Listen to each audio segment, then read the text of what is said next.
আজ থেকে এই ধ্বনিটার নাম হবে উলুর ধ্বনি। আর প্রতিটি মঙ্গল কার্যে তোমার এই উলুর ধ্বনি ব্যবহৃত হবে। তাই যার যার মুখে বাণী আছে মা, সবাই একবার বলুন দেবাদিদেব মহাদেব কি, দেবাদিদেব মহাদেব কি। এবার শিব কি করেছে জানেন?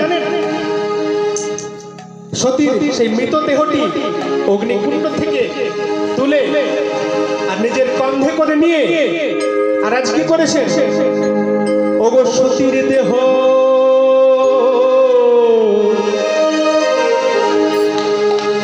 কন্ধে করি।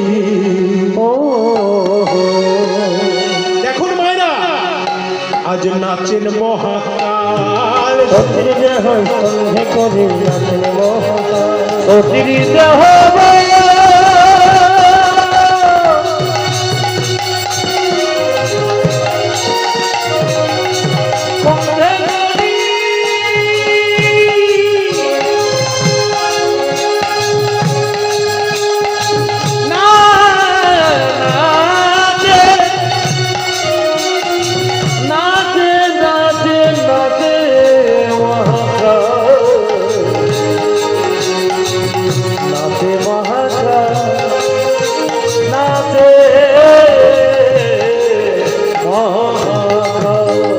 সতীর দেহ কন্ধে করি নাচেন মহাকাল, লটপট লটপট করে জটা যায়, লটপট লটপট করে জটা যায়, লটপট লটপট করে জটা যায়, লটপট লটপট করে জটা যায়।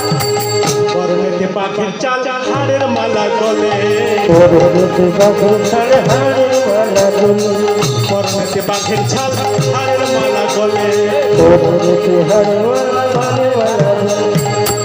প্রেম দত্ত দানা নাচে তালে তালে, ভূত প্রেমে দত্ত দানা নাচে তালে তালে, ভূত প্রেম দত্ত দানা নাচে তালে তালে। ও ভূত প্রেমে দত্ত দানা নাচে তালে তালে। ও মায়েরা, সকালে বলুন কি বলবেন, কি বলবেন? Har Har bomb bomb bomb নাচে মহাকাল, হর হর বম বম নাচে মহাকাল, হর হর বম বম নাচে মহাকাল, হর হর বম বম নাচে মহাকাল, হর হর বম বম নাচে মহাকাল। লটপট লটপট করে জটা যায়, লটপট লটপট করে মহাকাল। সকালে বলুন হর হর বম বম নাচে মহাকাল, ও হর হর বম বম নাচে মহাকাল, হর হর বম বম নাচে মহাকাল। তাই আজ ভৈরব হয়েছে উগ্র ভৈরব, আর সতীর মৃতদেহটি কাঁধে নিয়ে আজ মহাশিব তাণ্ডব শুরু করেছেন। জটাটবি গলজ্জল প্রবাহ পাবিতস্থলে গলে বল্লম বলম্বিতাম ভুজঙ্গমালিকাম দমট দমট দমট দমট মুনাদমট প্রেমরময়ম চকারজন্ডতানম তনোতুরু শিব শিব। আজ মহাশিব তাণ্ডব নৃত্য শুরু করেছেন তিনি। এদিকে ব্রহ্মা বিষ্ণু মহেশ্বর দেখলেন শিব যদি এইভাবে রুদ্র ভৈরব হয়ে নৃত্য শুরু করে তাহলে সৃষ্টি আর থাকবে না, সৃষ্টি প্রলয় হয়ে যাবে। তাই বিষ্ণু কি করলেন? নিজের সুদর্শন চক্রটি চালিয়ে সতীর দেহটিকে খণ্ড খণ্ড খণ্ড খণ্ড করে করে করে এক সময় ভোলানাথ দেখলেন আমার কাঁধে আর সতী নেই। 51টি খণ্ডে তিনি খণ্ডিত করেছিলেন সতীর দেহটি।